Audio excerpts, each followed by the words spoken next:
What is up, you guys? Long time no see, and welcome back to the channel. It's a pretty gloomy day here in Victoria, so I figured it'd be a great opportunity to hop on here and have a quick little chat about something I know a lot of you guys struggle with, and that is why you might not be making progress in the gym.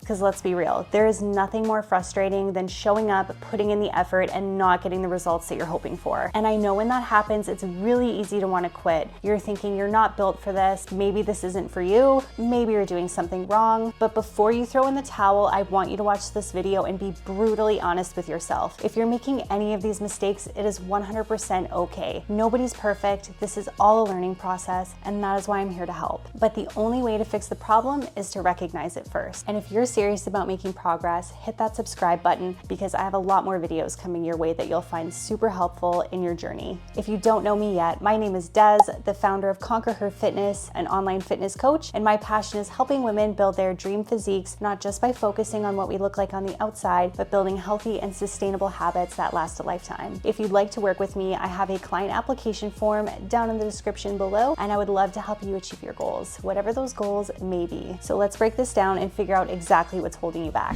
Mistake number one, you're not training hard enough. I see this one all the time, going through the motions, lifting the same weights week after week, doing the same reps, and wondering why nothing is changing. Your muscles will not grow just because you ask them nicely. You actually have to give them a reason to grow. So how do we fix this? Number one, tracking your progress. Write down your weights and your reps that you use in every session. When you do your session the next week, look at what you did the previous week and aim to be a little bit better every single session. 1% better each session, and that is all you need to do. This is also known as progressive overload. Number two is training close to failure. It needs to be a little bit uncomfortable. If your last two reps feel easy, you're not pushing hard enough. It should be a controlled struggle to technical failure. We want to push ourselves until our form starts to break down so that we're not pushing ourselves to the point of injury. And number three is to be intentional. Each rep should have a purpose. We aren't going through the motions, just trying to get it done and over with. We need to make that mind-muscle connection, slow down, feel the reps, control the weight, and you'll be much better for it. You don't need to kill yourself in every session, but what you do need to do is show up with intention and ask yourself, am I really pushing myself, or am I just going through the motions?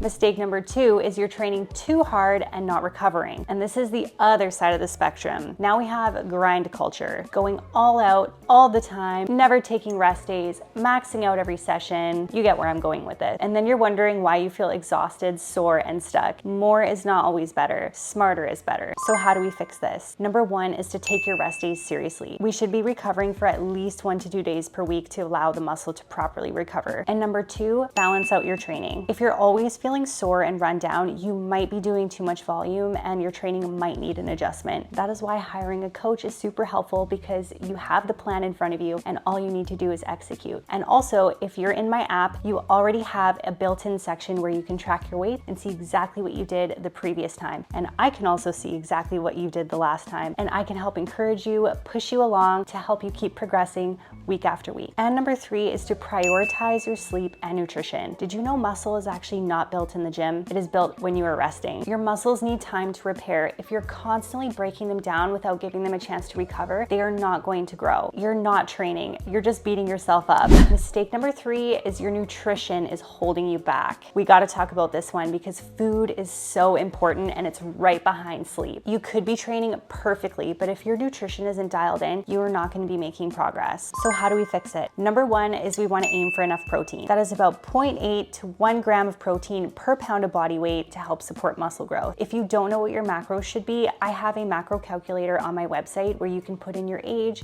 your weight, your height, and your activity level, and this will be a great guide for you to start tracking your macros, seeing how your energy levels are going, and making adjustments from there. And number two is to fuel your workouts properly. Carbs are not the enemy. They help you perform so much better. And number three is to stay consistent. One good meal won't make you shredded. Just like one bad meal won't ruin all your progress. It's all about the long game and consistency over time. Our fourth mistake is not sleeping enough. You could have the best training program in the world, but if you're only sleeping about 4 to 5 hours per night, you're really working against yourself. So how do we fix it? Number one is to aim for at least 7 to 9 hours of good quality sleep per night. This is when muscle recovery happens. Number two is to cut screens before bed. Blue light actually has a huge impact on our melatonin production, and this can really impact how quickly we fall asleep and also staying asleep. Number three is to be consistent. And I know in a perfect world, we would go to bed at the same time every single night and wake up at the same time every morning. That's just not realistic. And I know a lot of us have families, we have obligations, and we're super busy. But as long as we're being mindful about setting a good wind down routine before we head to bed and do our best to be as consistent as possible, that's all we can ask for. Anybody that works with me knows how much I prioritize sleep. If you're feeling run down, if you're exhausted and haven't slept well, I would always rather you take a rest day than push yourself in the gym, because you're really just going to be